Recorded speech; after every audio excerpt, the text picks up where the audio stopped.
Hello, everybody. Welcome to the Rundown with Exposure Baseball. This is Greg Payne. You see the guy right there. Hopefully not a struggling dad. This week, Brandon Turner bringing all the info on the Exposure boys who are doing well in the world of college baseball and high school baseball. Brandon, how's it going? Going well. Yeah, no, I don't have the sun with me today, so we shouldn't have any interruptions. But yeah, another weekend. Got out to see some high school games, got to see some college games, and a lot of our guys still doing well as they kind of wrap up. I guess college and high school starting to wrap up here. So which only means getting closer here to the summers. But looking forward to getting rocking and rolling here pretty soon. Yeah, we start what end of May? Is that about right for Yep. high school guys? Yep, Memorial Day weekend usually so we'll go a couple weeks before that with some practices and some stuff like that. But yeah, right around the corner here. Yeah, exciting. Well, all right, let's jump right into it. We always start with college baseball, so that seems to be working for us. So let's hop right back in there and talk about some of our guys. I've seen some guys, seen some of the tweets and stuff that you guys put out. So let's go ahead and hear those guys' names. The one we keep talking about, every week is John Barons, 8 for 15 again, 2 doubles, 2 home runs, 9 RBIs, player of the week in the OVC. So it's good to see him continuing to have an absolute monster year here. I mean, he's probably, in my opinion, he should be up for All-American at this point. So definitely happy for him. John Rhodes on Sunday against Alabama for Kentucky had 2 home runs. Micah Johnson 2 for 4 day last weekend in the tournament for Carson Newman. Kai Bush continues to do what he's done all year. He's jumping up a lot of draft boards right now too. He went 6 2/3, 3 hits, just 1 earned run. Justin Freeman, Lee University, Dylan Standifer, and Riley Black all at Lee had huge weekends. Justin was 5 for 9. Standifer was 3 for 8. Riley was 2 for 4. That was going into to Monday because they backed their series up. Sonny Montiel, 3 for 9 for South Alabama. Jacob Justice, huge weekend. He's been thrown together here 2 or 3 really good weekends here in a row for Brian. 6 for 13, 2 home runs, 2 doubles, 11 RBIs. Peyton Wigington, another really good outing for him. 6 2/3, just give up 2 runs. Tate Daniels starting to kind of get it rolling here at Cleveland State, which is really good to see. 2 for 5 in the leadoff spot, 2 RBIs. Jerry Hammonds, 6 for 14, 2 doubles, 2 RBIs. I think I saw the other day he's got like 68 or 70 RBIs on the year. So continuing his big season. Camden Sewell threw a scoreless inning of relief against Texas A&M. Ryan Lee, 2 hits. Home run, 2 RBIs for Union. Evan Russell continues to be on a tear here, 5 for 13, 2 home runs, 8 RBIs against Texas A&M for the Volunteers there. Patrick Williams threw an inning of scoreless relief last weekend, threw 2 innings against Tennessee on Tuesday, scoreless. So good to see him kind of get some traction here. Paul Komistak, 7 for 15, double, home run, 3 RBIs. He's had an absolute great year. Bryce Hodge, finally back from injury, 3 for 9 for Western Carolina. Gordon Lee guy, Dylan Mangiti, had a double, 2 home runs, 5 RBI against Army. Riker Tom at Utah, 4 for 10 against Arizona State. One of your guys, Hayden Gillian, 2 for 4 RBI in 3 appearances for Tennessee Tech. They were up against, or actually they played Belmont. Shamoy Christopher, Tennessee Wesleyan, 3 for 9, double, home run. Tennessee Wesleyan continues to be, out of this world this year. Paul Bergstrom, Creighton, lights out, inning in the 3rd, 2 strikeouts, and a win over Georgetown. So, like we say every week, that's just a few of them, but definitely good to see a lot of our guys continuing to have success. This year it's a little bit different because we got the drafts backed up to July this year instead of June. So, a lot of guys are still a lot of time to prove yourself. This year is going to be a little bit different than the past because they're going to be following you into the summer, tracking you through that. So usually they, by the time the summer gets here, the draft's over. So looking forward to a lot of our guys kind of putting their names on the map here. Yeah, and we're not going to have that draft in Atlanta either, by the way. So can't do that. We won't even get into that. All right, so I wanted to, for a second, talk about Micah Jenner, okay? Because listen, this is why baseball is such an awesome game. Because if you said I'm going to put a lineup out here just of guys that look like, the stereotypical ball player or whatever. Micah's not a guy you would really pick. But then when the game starts, you have to have that guy on your team. Yeah. Right. I mean, you have to have that guy. Well, the thing about Micah too is he's one of those guys, even in high school, when he played with us in the summer, you look out there and he's not like a intimidating person. He's obviously really undersized, but the thing with him is like you'd watch him play shortstop and you'd be like, wow, he's playing a lot bigger than his stature. And the crazy thing though was to show you how much of just like a baseball player he is. You could put him on the mound, and you put him on the mound, then all of a sudden you're like, my gosh, like, he's throwing breaking balls for strikes. He's getting ahead in counts, and then just like all coaches, what you're looking at all your pitchers and you're sitting there saying, wait a minute, this guy don't even work on anything. And he's coming in here, pounding the zone, throwing his breaking ball for strikes. The thing I would say is though, he made it look easy. He makes everything that he does, look easy. And it's impressive because, not necessarily his size, but, he thinks he don't think he is, but he also thought, his entire life that he was just as good as everybody else. Yeah. And that was a big thing for him is, and as mentality is, 90% of this. So for him having that and that hard work, that shows a lot about him for sure. Absolutely. And he's one of those cases where the mom is a lot better athlete than the dad. Yeah. So they were both ball players. So it's no doubt that they produced a ball. She's a legend at Carson Newman. That's true. That's very true. Yeah. All right. So let's move on to high school. It's Georgia. I saw that they started their playoffs yesterday, and that's a great time. And then I guess Tennessee, I know Baylor McCallie played the last 3 days, so they got to be close to wrapping up. So what do we got? What do we got on the high school front? Yeah, I actually went out and watched McCallie on Monday and Wednesday, McCallie Baylor game. Baylor, Patrick Johnson for Baylor threw it really well on Tuesday, the game that I wasn't there. On Monday, Henry Godbout, Virginia commit, had a really big day. Vito had a really big day. Cooper Kinney, did what he always does. Danny Corona had a really big day. And then yesterday was kind of the one that, you're going to have to grind it out. Your top two pitchers are out. They've already thrown and, they found a way to win. But like I said, it's just good getting out, especially like we've talked about a million times, especially after last year, just being able to get out and watch games is a blessing, I guess, this year. For sure. But to go down at 2024, Hudson Luderman, he was 3 for 4 last night with a double, 2 RBIs. I think on Monday he was 4 for 4 with 2 home runs.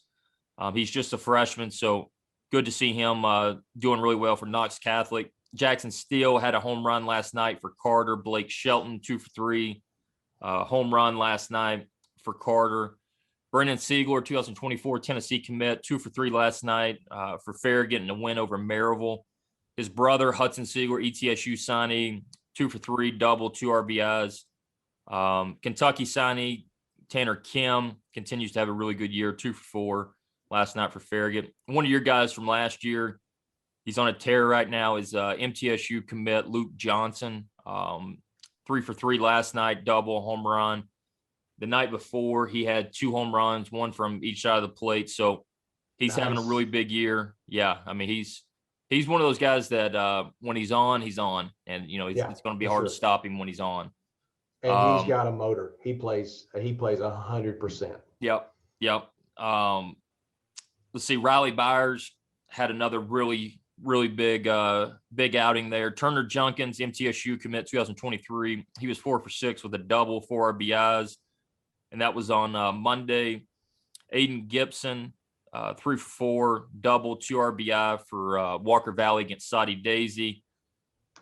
Patrick Johnson, like I said, we talked about him. He went 6 innings, 2 hits, just 1 run, does what he always does. Elijah Gallian's having one of the, I think one of the best seniors, not senior years, but one of the best seasons that you could possibly have. He was 2 for 3 with a home run, 3 RBIs.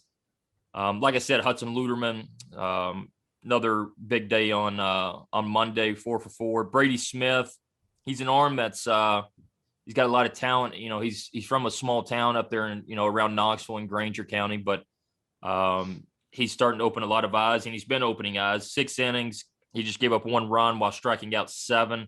Hunter Shoemaker, 2 for 4. For Oneida, 2022. Luke Johnson, like I said, he was 3 for 4. He was actually 3 for 4 with 2 home runs for Heritage. Cole Torbett, MTSU commit, 2022, 3 hits, double and triple. Milligan commit, Ethan Jones, 2021, 2 for 3 for Cleveland. Blake Shelton also had another big day a couple nights ago, 2 for 3, double, RBI for Carter. One of the best young guys in the state that just has a feel for the game and has a lot of ability. And I think the biggest way to say it, he just always produces, is Lucas Buckner. 2 for 3, home run, 3 RBI for Farragut. He just has a really good feel for the barrel. But then even defensively, so forth. And then he has a tireless work ethic. So it's good to see him having a lot of success. Cleveland State signee Bryce Berkey. I mean, he has to be hitting, around 520, 530 this year for Farragut. So it's good to see him finding his stride. You always knew it was there. But for him, I think a lot of it was confidence, just seeing the success on the field, and he's starting to see that right now. So it's good to see that. Like I said, Baylor and those guys had a really, really big day on Monday. Brogan Jones, 3 for 3, 2 RBI for Daniel Boone.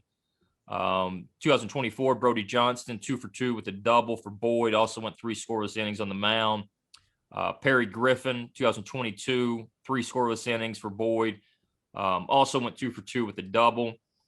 Like I said, for us, we go through this every week, but I think the biggest thing that I take away each week is you see, like we talked about, we see like where the season's a marathon, not a sprint. You see some guys that, might have got off to rough starts and now they're rolling. You might have seen some guys get off to really, really good starts and now they're struggling.